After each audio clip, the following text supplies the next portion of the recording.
Who is still walking beside you? There is a question I've found myself thinking about more often as I've grown older. It sounds almost too simple. Who is still walking beside you? Most of us answer without hesitation. We think about the people who are still here. A husband, a wife, a lifelong friend, someone whose voice still feels familiar after all these years. It seems like the obvious answer, but the older I get, the more I wonder if we've been answering a different question from the one life has quietly been asking all along. Because perhaps the people who continue shaping our lives are not only the ones still standing beside us, but also the ones who walked beside us long enough to quietly change the way we see the world. Think about your own morning, the way you make your coffee, the way you instinctively slow down when someone older is walking ahead of you, the way you pause for a moment after the rain.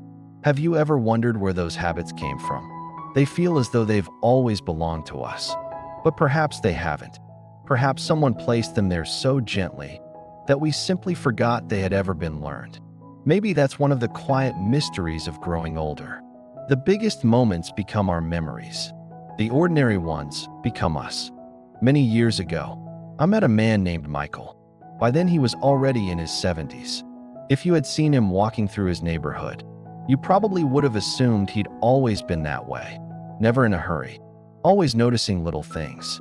The kind of man who greeted people by name. Michael laughed when I once told him that. You would have liked me a lot less 40 years ago. He chuckled.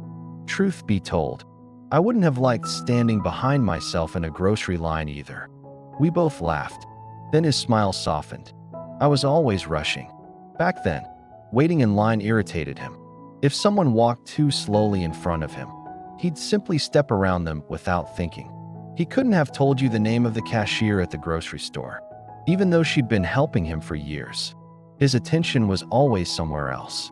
The next meeting, the next deadline, the next thing waiting to be done. He smiled quietly. I kept telling myself life would slow down someday. Then he looked out the window. It never did. I was the one who finally slowed down.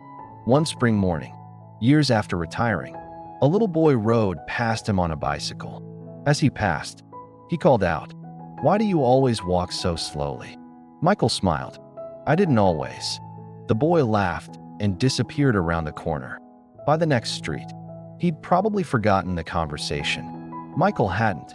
Not because he didn't know the answer, but because, for the first time, he realized he couldn't remember when that answer had become true. There hadn't been one defining moment. No promise to change. No dramatic decision. Somewhere between thousands of ordinary days, he had quietly become a different man. When I asked him where it all began, he sat quietly for a while. Then he smiled. If I had to choose a beginning, I'd probably choose a rainy evening. At the time, Michael was still working. He had just stepped outside the office when he heard someone behind him. I forgot my umbrella. It was a woman from work. As it happened, they lived in the same direction. Michael lifted his umbrella. There should be enough room. She smiled. Thank you. Together, they started walking toward the station. For the first few blocks, they talked about work. A meeting that had lasted too long. A printer that never seemed to work. The sort of conversation people forget almost as soon as it's over. Before long, the conversation faded. They were simply walking together, listening to the rain. A few streets later, the woman stopped. Do you mind waiting a minute? I just need to pick up some bread. Michael looked around. A small neighborhood bakery stood quietly on the corner. He smiled to himself. You know, I've walked this street for years. I never noticed this place. I know, she replied. He looked at her, surprised. You do? She smiled. You've always been walking a little too fast. Michael laughed. He thought she meant the sidewalk. Years later, he realized she hadn't. She returned carrying a small paper bag. Then they continued toward the station. Some evenings they talked. Some evenings they walked in silence. Sometimes she bought bread. Sometimes they walked straight home. Nothing about those evenings seemed important while they were living them. If someone had told Michael those ordinary walks would stay with him for the rest of his life, he probably would have smiled politely and kept walking. Years later, Michael admitted something that surprised me. He couldn't remember a single conversation from those walks home. Not one. He remembered the woman.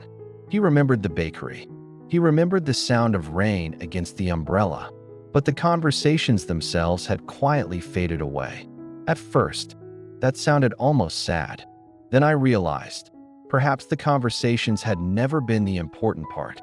The walks continued for years. Not every evening, just often enough that they quietly became part of life. Some days they talked. Some days they walked the entire way in silence. Sometimes they stopped for fresh bread. Sometimes they didn't. Nothing about those evenings seemed important while they were living them. One afternoon, they were crossing the little bridge beside the neighborhood park. An elderly gardener was trimming flowers near the path. The woman smiled. "Good afternoon, Frank." The old man looked up. His face brightened. "Good afternoon." Then they continued across the bridge. A few steps later, Michael asked, "You know him?" She looked at him, almost puzzled. "I've been saying hello for years." That was all. The conversation moved on. The next morning, Michael walked through the park on his way to work. For the first time, he noticed Frank before Frank noticed him, almost without thinking. He smiled. "Good morning." Frank looked up. "Morning." Michael nodded and kept walking. The following morning, he greeted him again. A few days later, he did the same. Before long, it no longer felt like something he had decided to do. It was simply part of walking through the neighborhood. Weeks became months. Without ever meaning to, Michael found himself noticing things he'd once hurried past. The cashier who wished everyone a pleasant evening. The crossing guard who seemed to know every child's name. An elderly couple who still held hands while crossing the street. A woman carrying fresh flowers home every Friday afternoon. None of them had suddenly appeared. They had always been there. The only thing that had changed was the man walking past them. He simply found himself smiling more often than he used to. From the outside, almost nothing had changed. The years passed quietly. Work slowly gave way to retirement. Children built lives of their own. Neighbors came and went. The bakery stayed where it had always been. So did the little bridge. And every spring, Frank was still there, tending his flowers. Until one ordinary morning, Michael walked into the kitchen to make coffee. It was something he had done thousands of times before. Still half asleep, he opened the cupboard. Without thinking, he reached for 2 cups. He placed them gently on the counter, filled the kettle, turned it on. Only then did he stop. For a long moment, he simply looked at the second cup. Morning light rested quietly across the kitchen table. Outside, someone was walking a dog. The kettle continued to warm. Michael picked up the second cup, held it for a moment, then quietly placed it back inside the cupboard. The kettle began to whistle. He poured a single cup of coffee, then sat by the window, just as he always had.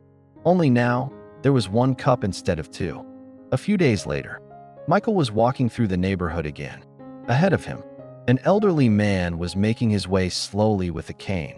Years ago, Michael would have stepped around him without a second thought. Instead, he slowed down. When the path widened, the older man turned slightly. "Thank you." Michael smiled. "Take your time." The man nodded. A few moments later, they were walking in different directions again. Neither of them would probably remember that brief exchange. Yet somehow, I don't think it was small at all. Waiting had simply become part of who he was. And perhaps that was the answer Michael had been searching for ever since the little boy asked him why he walked so slowly. He had quietly borrowed another person's way of seeing the world, until one day, without realizing it, it had simply become his own. So I'd like to leave you with the same question we began with. Who is still walking beside you? Maybe the answer isn't only the people you can still see. Perhaps the people who walked beside us never really left. They simply become part of the way we walk.